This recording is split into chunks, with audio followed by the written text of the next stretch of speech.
दलपतपुर हरदास बाबू जी दलपतपुर को मैं आमंत्रित करता हूं कि आप आए और अपने विचार रखें और समय का ध्यान रखते हुए। और अगले वक्ता के रूप में श्री भुवनलाल जी मास्टर साहब मेहरौनी, आप भी अपनी बात रखने के लिए लाइन में रहें, तैयार रहें। आइए बाबू।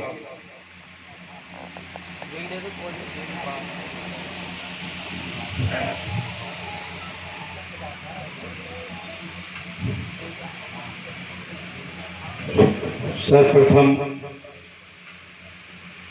तथागत बुद्ध संत शिरोमणि वृंदावन साहब करोड़ों करोड़ों दलितों के मसीहा विश्व गुरु बाबा साहब एवं मंच पे सम्मानित सभी अतिथिगण और मंच के सामने जो हमारे अतिथिगण विराजमान हैं, सभी के लिए मेरा कोट कोट प्रणाम। देखिए, आज संत शिरोमणि कबीर साहब की जयंती का एक शुभ अवसर है और हम और आप सब जने यहाँ इकट्ठे हुए हैं। इसी विचारधारा को, कबीर साहब की विचारधारा क्या थी? कबीर साहब की विचारधारा थी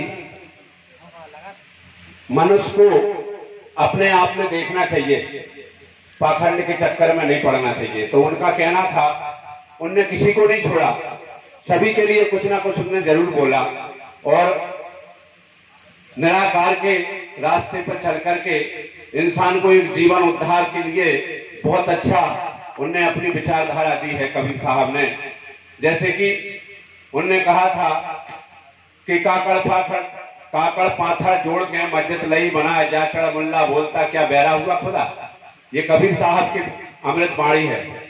और भी उनने कुछ कहा है, जियत न दीनी गां खड़े और मरे गंग पहुंचाए और बटक कर गया घर पर धर दई कब्बे बाप बनाए। तो ये बहुत सी बातें उन्होंने कही हैं। यही हमारे गुरु रविदास जी ने भी कहा है कि रविदास जात ना पूछिए का जाति का पात, ब्राह्मण क्षत्रिय वैश्य शूद्र सबकी एक ही जात। ये हमारे गुरु रविदास जी ने भी कहा है। जात जात में जात है ज्यों केलन में पात, रविदास मनुष्य ना मिल सके दोनों जात ना जात। तो बाबा साहब की जो विचारधारा है, वही विचारधारा संत शिरोमणि कबीर साहब की भी है, वही विचारधारा हमारे संत शिरोमणि गुरु रविदास जी की भी है और वही विचारधारा तथागत बुद्ध की भी है। तो हमें इस विचारधारा को लेकर के चलना है और ज्यादा पाखंड में नहीं पड़ना है, बस यही मेरा कहना है। इसी के साथ मैं अपनी वाणी को विराम देता हूं। जय भीम, जय भारत, नमो बुद्धाय, जय संत कबीर। बहुत बहुत धन्यवाद। मैं चाहूंगा हमारे बीच में अतुल सरकार और श्री हरगोविंद जी अध्यापक सौरई, श्री वृंदावन सिंह बिरधा और श्री हरिशंकर जी और बंटी, आप सभी आए और महापुरुषों के चित्र पर पुष्प अर्पित करें और अपना स्थान ग्रहण करें। और अगले वक्ता के रूप में मैं चाहूंगा श्री विजय कुमार जी विजय सिद्धार्थ जी।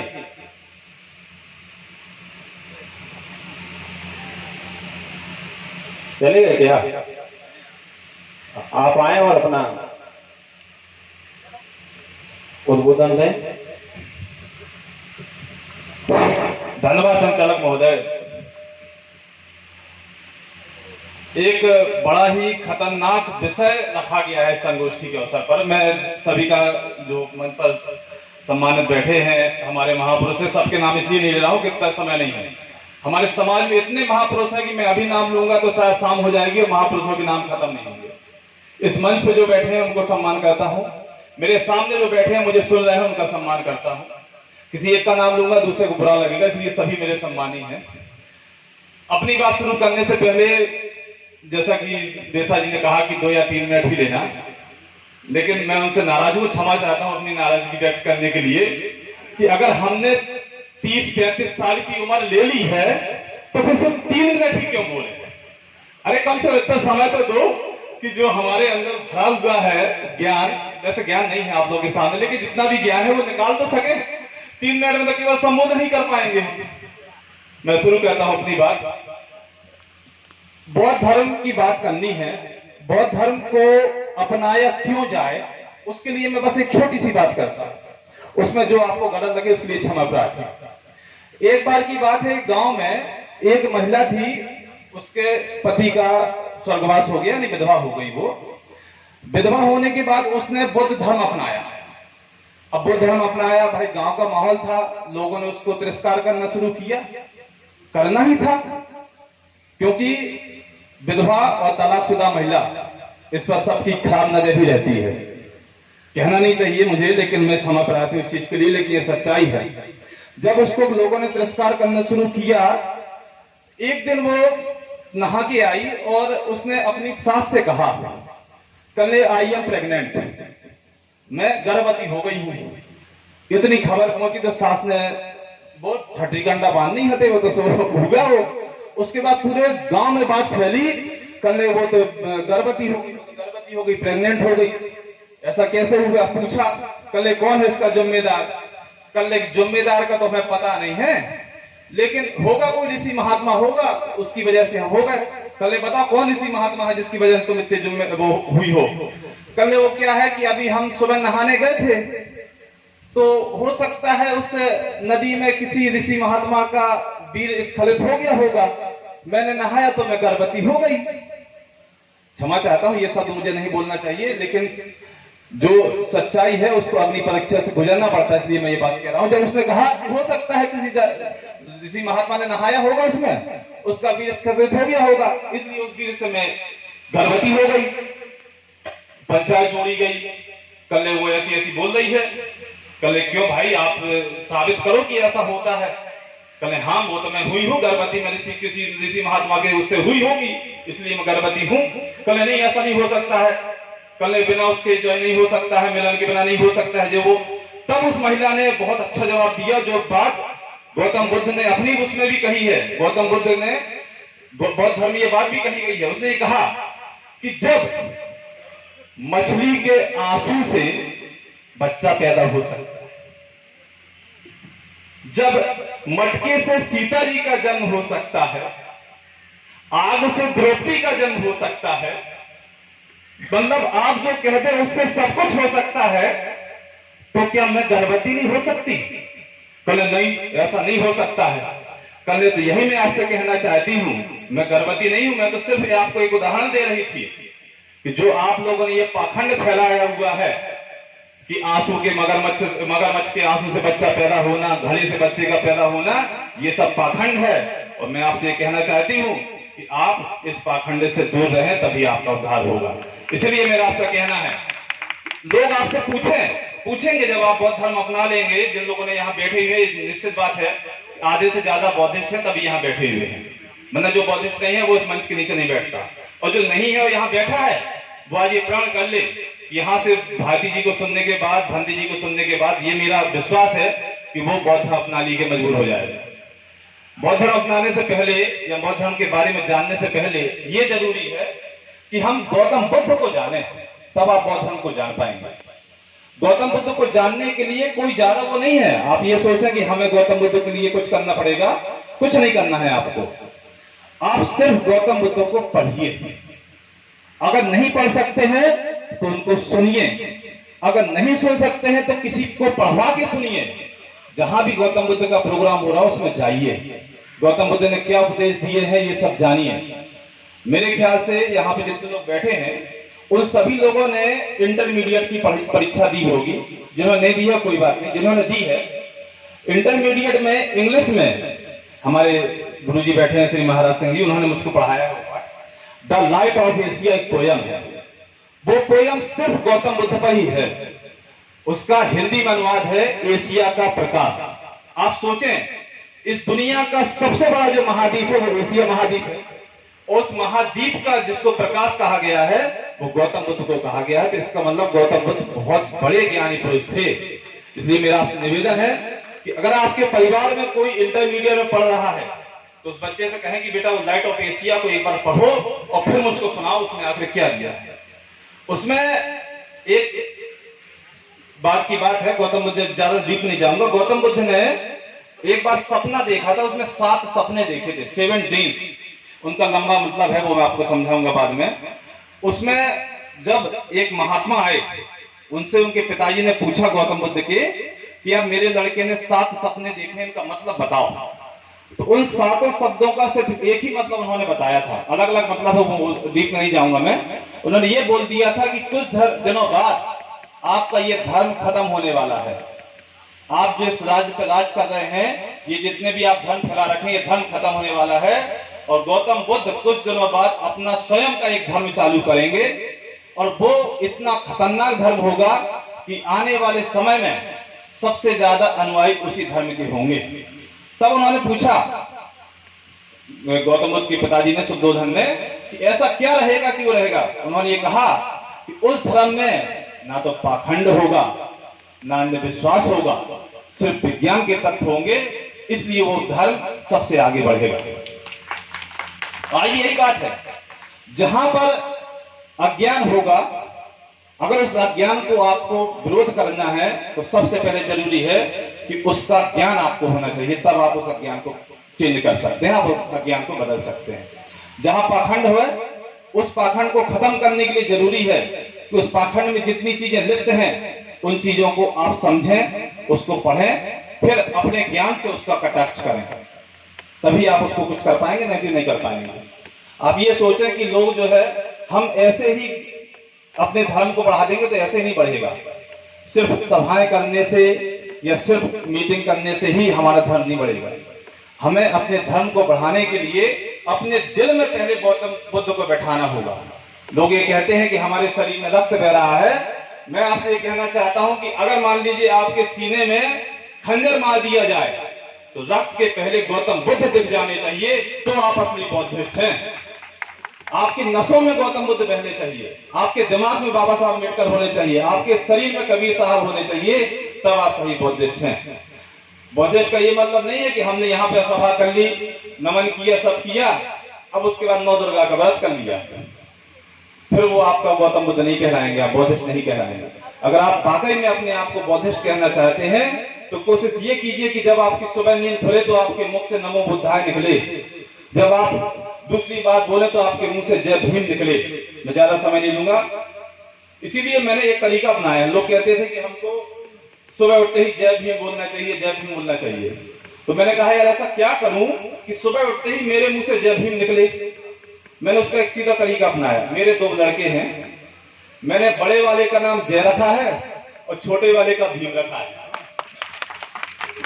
अब जब मेरी नींद खुलती है तो सबसे पहले मैं जय भीम को उठाता हूं और जय भीम ही बोलता हूं। इन्हीं शब्दों के साथ आप सभी को मैं प्रणाम करता हूं। जो भी आप गलती हुई उसके लिए क्षमा प्रार्थी हूं। धन्यवाद। जय भीम। एक और उद्घोषणा करना चाहता हूं, छोटी सी है। जैसे बेसा जी और मैनवा जी ने ये व्यवस्था की है, तो जाहिर सी बात है जिस माइक से मैं बोल रहा हूँ, जिस डाइस पर मैं खड़ा हूँ, इसका किराया लग रहा होगा, लग ही रहा होगा। मैं घोषणा करना चाहता हूँ कि इस ललितपुर शहर में, इस ललितपुर जिले में जब भी कोई भी ऐसा प्रोग्राम हो तो मेरे पास खुद की एक डाइस है, खुद का माइक है और ये पूरा सेट है। तो जब भी ऐसा प्रोग्राम, आप सिर्फ मुझे एक इत्तला कर दीजिए कि ऐसा ऐसा प्रोग्राम है, वो पूरा सेट लेके मैं वहां पर पहुंचूंगा। उसके लिए आपसे कोई किराया नहीं लिया जाएगा। धन्यवाद। बहुत बहुत धन्यवाद। क्या बात है सिद्धार्थ जी, आपने जो चाह रहे थे वही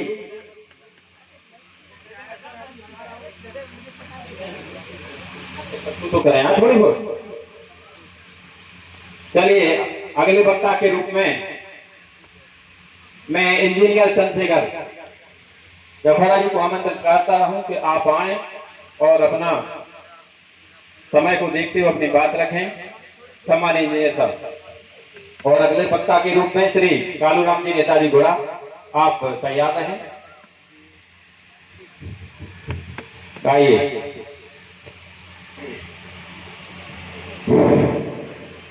सर्वप्रथम इस विश्व को करुणा, दया व शांति का पाठ पढ़ाने वाले तथागत गौतम बुद्ध के चरणों में नमन करते हुए आज सदगुरु कबीरदास जी की जयंती के मौके पर सभी को बहुत बहुत मुबारकबाद। सभी संत शिरोमणि रविदास जी के भी चरणों में नमन करते हुए आज इस संगोष्ठी की अध्यक्षता कर रहे हमारे पूज्य भंते जी, इस संगोष्ठी के मुख्य अतिथि हमारे भारती जी, प्रोफेसर साहब, पटेल साहब, हमारे बेसरा जी जो इस कार्यक्रम का आयोजक हैं, सुरेश बेनवार जी, सभी सामने बैठे हुए हमारे भाई बंधुगण, साथियों, वक्त कम है। साथियों, आपको मैं तो छोटी सी बात कहूँगा कि आपको बुद्ध से पहले जो भारत की स्थिति थी, बुद्ध काल में जो भारत की स्थिति रही और बुद्ध के बाद जो भारत की स्थिति बनी, इसमें भी चिंतन करना चाहिए। बुद्ध ने किन परिस्थितियों में बुद्ध धर्म को स्टार्ट किया, कौन सी समस्या देखकर, कौन सी लोगों के अंदर जो परेशानियां थी उनको दूर करने के लिए बुद्ध ने जो कार्य किए, उन्होंने अपना जीवन जो मानव सेवा में लगाया। बुद्ध के भारत के पहले जो समाज में व्याप्त कुरीतियां थीं, लोग उसमें जी नहीं पा रहे थे, लोगों को बहुत ही दिक्कत थी। बुद्ध ने बहुत प्रयास करके सभी लोगों को साथ लेके और बुद्ध धर्म की शुरुआत की। उनने ज्ञान की प्राप्ति की, इस चीज की खोज की कि मनुष्य की जो समस्या है, मनुष्य का जो दुख है, वो किस कारण से है, इस दुख का अंत कैसे हो सकता है, किन किन चीजों से हो सकता है, उन चीजों को उन्होंने अपने बुद्ध धर्म के अंदर शुरू किया। जो उस समय तथागत वैदिक धर्म चल रहे थे। साथियों, यहाँ हम किसी धर्म की बुराई करने के लिए इकट्ठा नहीं हुए हैं, लेकिन जिस धर्म में अच्छाई है उसको तो कहना ही पड़ेगा। बहुत आज जो है भारत के अंदर कोई भी बाहर का, विदेश का आदमी आता है तो किस धर्म के नाम से आता है? किस धर्म के नाम से आता है? मात्र बौद्ध धर्म के नाम से आता है। अगर यहाँ से कोई भी विदेश में कोई नेता जाता है, कोई भी राजनायक जाता है, कोई भी व्यक्ति जाता है, तो वो मंच से खड़े होकर कहता है कि मैं बुद्ध के देश से आया हूँ। कोई विदेशी अगर आता है तो कहाँ जाता है? बुद्ध के यहाँ जाता है, गया में जाता है, और आप इस स्थान बता दीजिए। तो बुद्ध धर्म इस भारत देश का बहुत ही पुराना धर्म है। कुछ लोगों ने षड्यंत्र करके बुद्ध धर्म को मिटाने का जो प्रयास किया है वो मिटाया है। इस भारत देश से बौद्ध धर्म को भगाया है। बौद्ध भिक्षुओं की एक षड्यंत्र के तहत हत्या, वो बहुत विस्तार की बात है, हमारे माननीय मुख्य अतिथि जी बताएंगे, बहुत से लोग जानते हैं, मैं तो शॉर्ट में बात करूंगा। इन मुद्दों पे बात करना चाहिए कि आज हमें बौद्ध धर्म की आवश्यकता क्यों है। अशोक ने और जितने भी बौद्ध धर्म के राजा हुए, उन लोगों ने प्रचार प्रसार धर्म का किया है, क्योंकि कुछ चीजों की प्राप्ति, खास तौर से सत्ता की प्राप्ति, आपको धर्म के माध्यम से बहुत आसानी से होती है। आज आप अनुभव भी कर रहे हैं, कुछ भी राजनीतिक बात नहीं है। जिस चीज को राजकीय आश्रय मिल जाता है वो बहुत फल फूलता है। अशोक के समय में बौद्ध धर्म सबसे चरम उत्कर्ष पे था। 80,000 स्तूप अशोक ने बनवाए थे। हमारा मतलब ये है कि सारे लोग हम बैठे हैं, जो मंचासीन है हम भी हैं, ईमानदारी से अपने क्रियाकलाप में, अपने धार्मिक कार्यक्रमों में, हमारे संस्कारों में बौद्ध कार्यक्रमों का ही प्रयोग करें। घर घर में जब आप प्रयोग करेंगे, प्रत्येक कार्यक्रम में बौद्ध के जो क्रियाकलाप हैं, बौद्ध के मंगल पाठ हैं, बौद्ध से जो भी क्रियाकलाप होते हैं, आपके यहाँ चाहे शादी हो, चाहे जन्मदिन हो, चाहे आपके यहाँ तेरहवीं हो, कुछ भी हो, आप उसी रीति का प्रयोग करें, आपका प्रचार प्रसार होगा। और मैं बहुत बहुत धन्यवाद देता हूं बेसरा जी को, मैनवार जी को और बौद्ध महासभा के राष्ट्रीय अध्यक्ष जी को कि उन्होंने इस कार्यक्रम की यहाँ पे शुरुआत की है। अभी उन्होंने बहुत अच्छी शुरुआत की है। लोग धीरे धीरे जुड़ेंगे, कारवा बढ़ता जाएगा, सारे लोग जुड़ेंगे।